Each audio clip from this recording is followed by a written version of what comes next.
Glencoe Silver Lake is taking on the Waseca Blue Jays. Panthers open up the scoring. Trevor Engelman splits through the defense and lays it up and in. Waseca responds. Owen Onstead with a deep three. Blue Jays with an early advantage.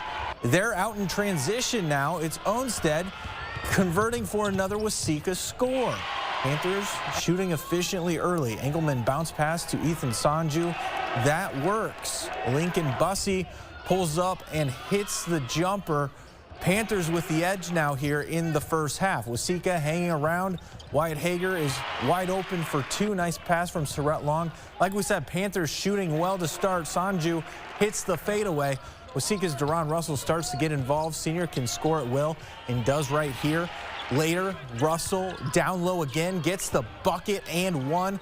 Russel scores 51 points in this matchup, and Waseca wins 91-79 on a career night from Russel. He thrives in these big games. Blue Jays take on Belle Plaine for the Section 2 2A title this Wednesday at 7:45 from MSU.